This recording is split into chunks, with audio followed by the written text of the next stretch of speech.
Bonjour et bienvenue dans votre émission scientifique du samedi matin, le quart d'heure des sciences sur RBA FM Auvergne-Limousin. Aujourd'hui, nous allons entamer un voyage jusqu'aux confins du système solaire en recevant notre invité, Lionel Guyonnet, qui est astrophotographe, donc spécialiste de photographie astronomique, qui a jeté son dévolu sur la photographie des planètes et de la Lune.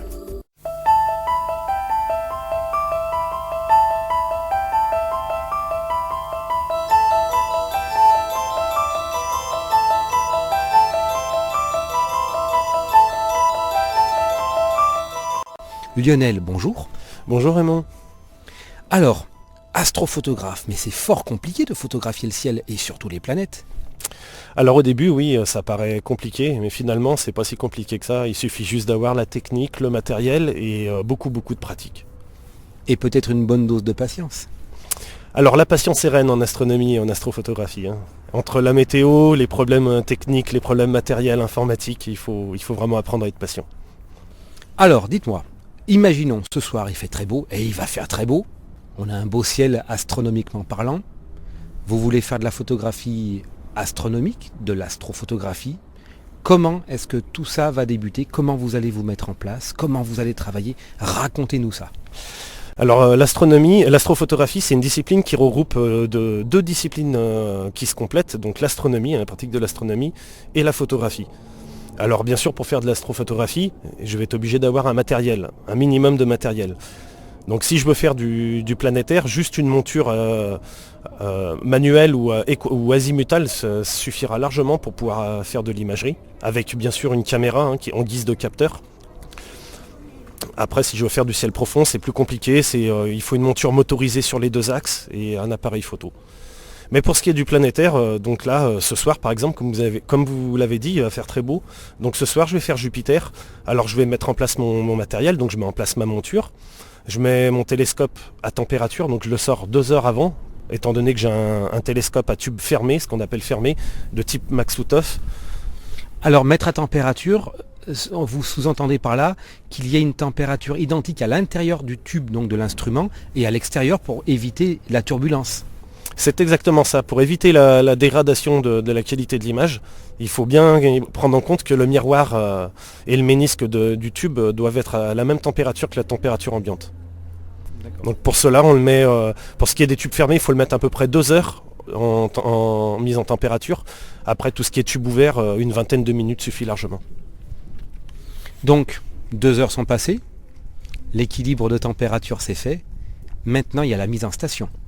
Alors, qu'est-ce que c'est que la mise en station, derrière ce nom un petit peu bizarre? Alors la mise en station, c'est un terme un peu barbare, c'est pour désigner en fait une technique qui permet d'aligner tout le système mécanique et optique de notre instrument sur Polaris afin de compenser la rotation de la Terre.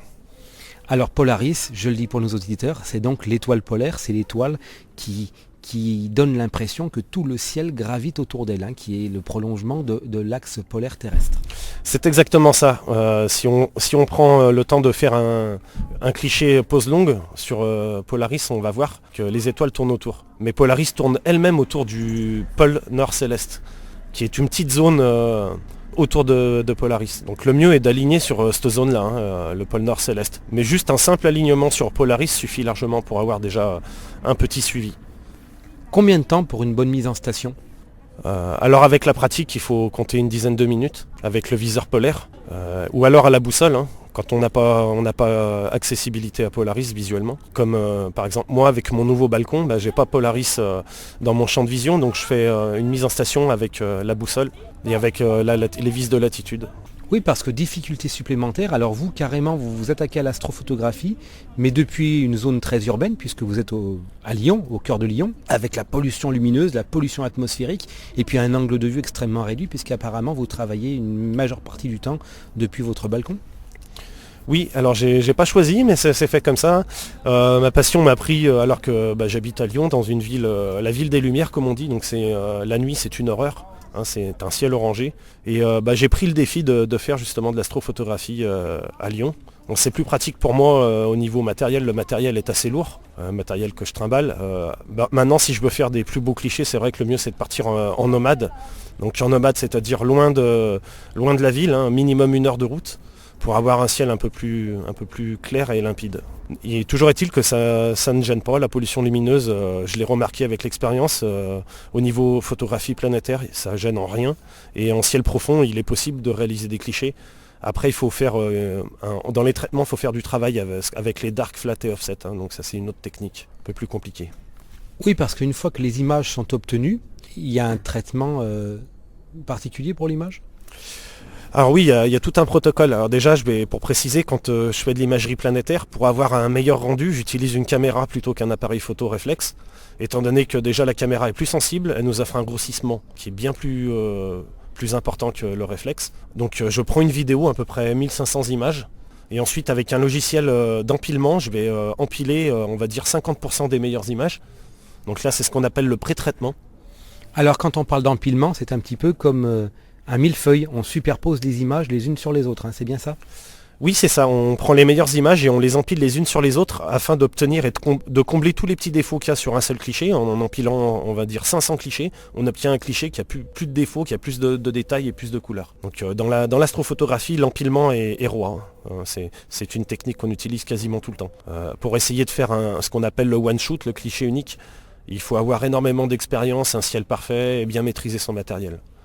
Oui, donc c'est un ciel qu'on ne peut pas avoir en ville de toute façon. Voilà, exactement. En ville, si je fais un cliché unique, j'aurai des résultats qui seront quand même dégradés. C'est pour ça que la plupart des astrophotographes empilent, on fait tout ça, de toute façon. On utilise tous la méthode AVI, donc on filme la planète et ensuite on empile avec un logiciel adapté. Il existe des filtres qui filtrent, c'est leur travail, la pollution lumineuse, ou du moins une partie de la pollution lumineuse. Est-ce que vous utilisez ce type de matériel dans votre technique ? Très bonne question, Ramon. Donc oui, il existe plusieurs filtres pour l'astrophotographie, surtout ciel profond. Donc le problème de la pollution lumineuse apparaît quand on veut faire de la pose longue. Au-delà de 60 secondes, dans mes conditions, le ciel il devient vraiment orange. Et quand je dépasse les 2 minutes, c'est carrément un cliché tout blanc que j'ai. Donc pour ça, j'ai acheté le filtre UHC ou le filtre CLS, c'est 2 filtres différents. Donc le filtre UHC me permet d'avoir des clichés à 1 minute 30 sans avoir un voile blanc. Par contre, c'est verdâtre, c'est légèrement vert clair. Et ensuite, le filtre CLS, lui, ça va être plutôt dans les bleus. Donc la pollution lumineuse apparaîtra sur le cliché comme plutôt en bleu avec le filtre CLS et en vert avec le filtre UHC. Malheureusement, là où je suis, c'est toujours le même problème à partir de 2 minutes. Malgré tous les filtres anti-pollution, la pollution est trop importante, donc il n'y a pas de miracle avec ce genre de filtre-là pour ce genre de session photo en plein cœur de la pollution lyonnaise. Pollution lumineuse lyonnaise. Oui, et atmosphérique, on peut le dire aussi. Alors atmosphérique, je le sens surtout sur les poumons. À chaque session, je sens l'odeur, ça c'est vraiment un problème. Et beaucoup de picotements dans le nez, dans la gorge. Donc voilà, ça c'est le souci de faire de la photographie en milieu urbain. Comme quoi, en ville, on ne peut plus se permettre d'avoir le luxe sans avoir au minimum de l'atout, et bien simplement d'admirer la voûte céleste. Ah oui, les deux sont, si on veut admirer la voûte céleste, malheureusement on aura le nez qui coule et la gorge qui rate. Bien, revenons un petit peu au système solaire. Donc Jupiter, vous m'avez dit, Saturne, je crois que c'est un sujet de choix pour vous. Saturne, c'est on l'appelle, nous les astrophotographes, nous l'appelons la perle du système solaire. Cette planète est magnifique, avec ses anneaux, la division de Cassini, qui est visible sur certains clichés quand le ciel offre les meilleures conditions, donc quand il n'y a pas trop de turbulences. Saturne, il y a aussi une tempête en ce moment. Bon, ça fait quelques années qu'elle dure, donc on peut l'observer sur les photos. On voit une zone un peu vert foncé sur le pôle nord de Saturne. Et puis ce qui est très intéressant avec Saturne, c'est l'ombre sur les anneaux qui bougent, ce n'est jamais exactement le même cliché. Au fur et à mesure des mois, on va avoir une ombre qui va pencher un peu plus sur le côté ouest des anneaux ou sur le côté est. Tout dépend de la position de Saturne par rapport au Soleil. Donc Saturne sera en opposition le mois prochain, ça sera l'occasion de l'imager. Donc elle sera un peu plus grosse dans les capteurs. Donc c'est pareil, je serai sur le coup pour pouvoir l'imager. C'est le moment de faire notre pause musicale en écoutant un titre du groupe français R qui s'intitule « Kelly Watch the Stars.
De retour dans le quart d'heure des sciences sur RBA FM Auvergne-Limousin en compagnie de notre invité Lionel Guyonnet, astrophotographe, spécialiste de la prise de vue des planètes du système solaire.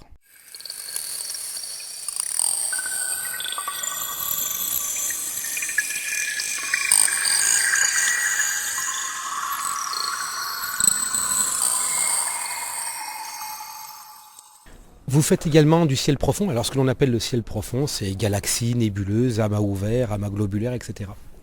Alors oui, je fais du ciel profond. Donc là, j'utilise un instrument qui est adapté. Donc j'avais pas précisé, mais pour le planétaire, j'utilise un télescope avec une très grosse focale et un miroir de 180 mm.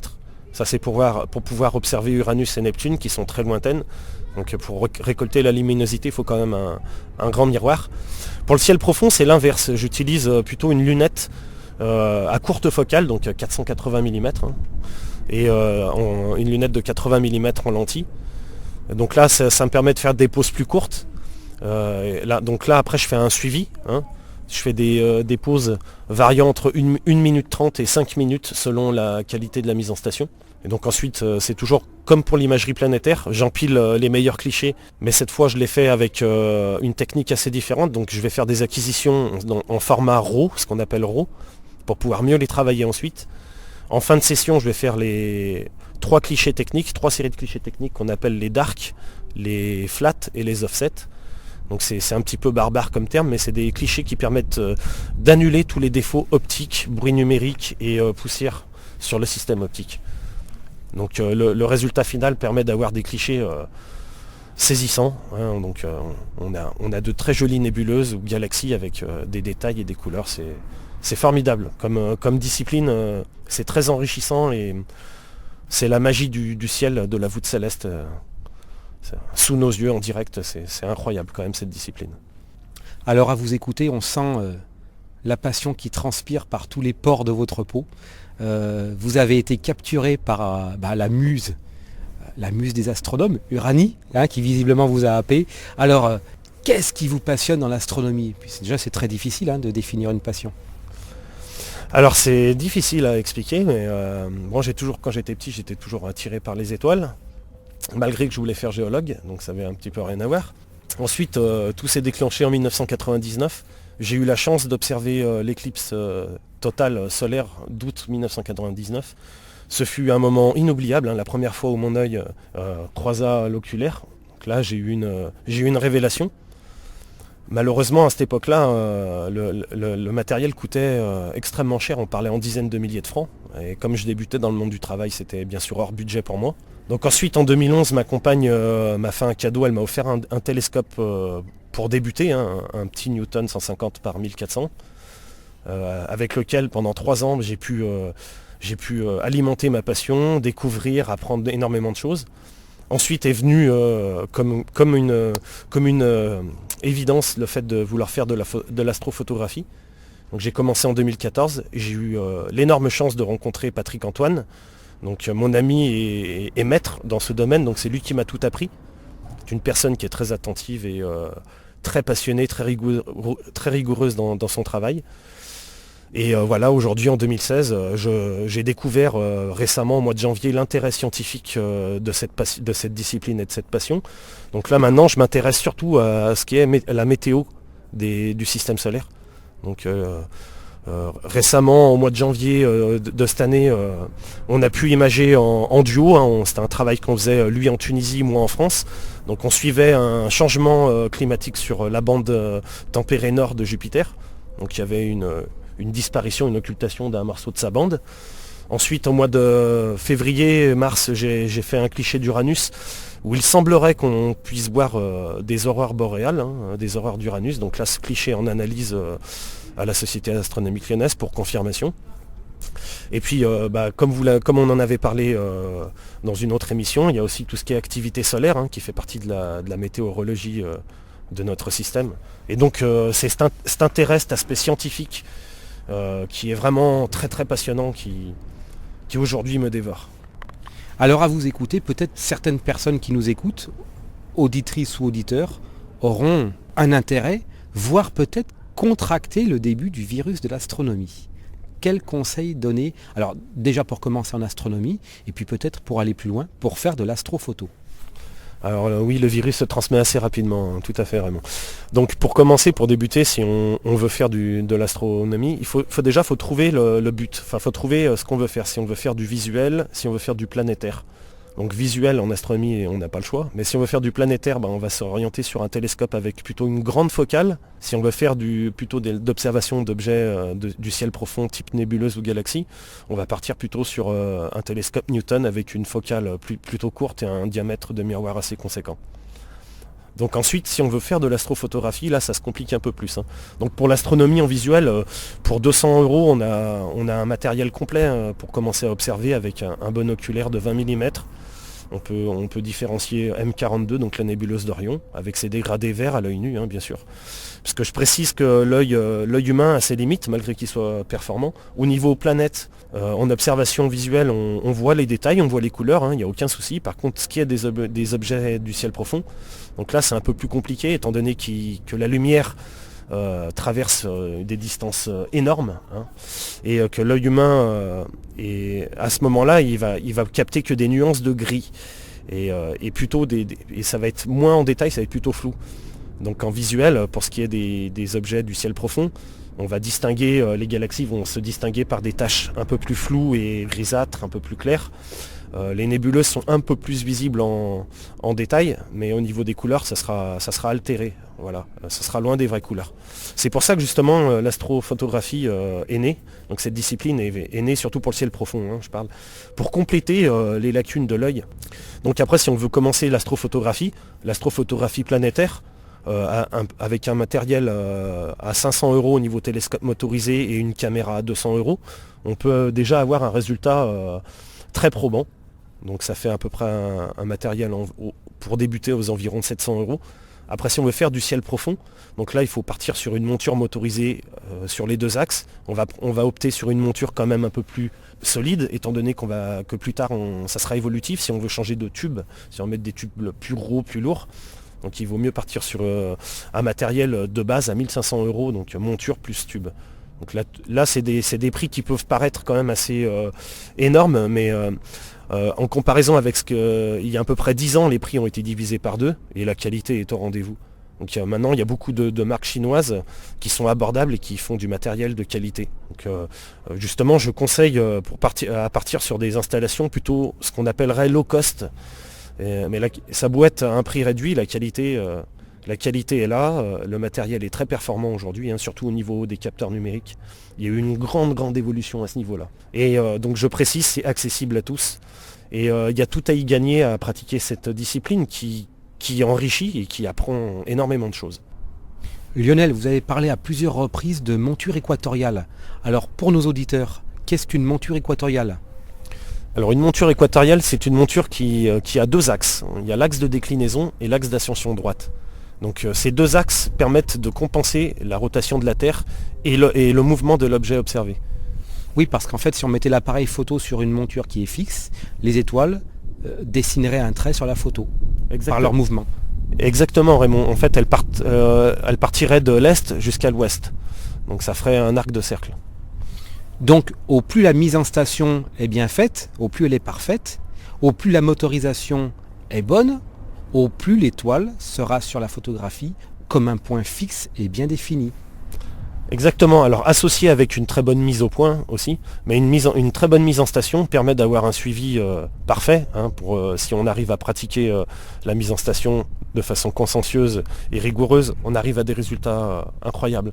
Moi j'ai réussi à faire plus de 6 minutes de pause sur une monture sans autoguidage, donc il y a tout à y gagner de faire une très bonne mise en station. Donc on va dire que, j'exagère peut-être un peu, 50% d'un bon cliché, c'est la mise en station et la mise au point de l'image. Exactement. La mise en station, c'est pour 50%. De toute façon, la monture, c'est l'objet, comment pourrait-on dire, l'accessoire primordial de toute l'installation. Donc c'est elle qui va faire que la précision va être bonne ou non. Il faut bien imaginer qu'on se décale d'1 micron par rapport à la distance de l'objet qu'on veut observer. On va arriver à des distances astronomiques au niveau kilomètre. Donc il faut essayer d'être le plus rigoureux possible sur la mise en station. Lionel Guyonnet, merci infiniment de nous avoir fait partager ce matin votre formidable passion pour l'observation du ciel. À bientôt. Merci à vous Raymond, à bientôt. J'espère que ça donnera l'engouement et l'envie à nos auditeurs d'en voir plus.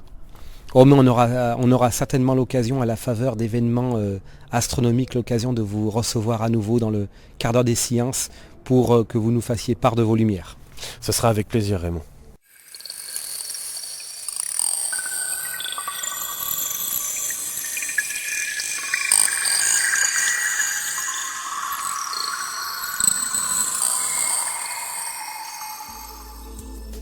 Nous arrivons au terme de notre émission pour cette semaine.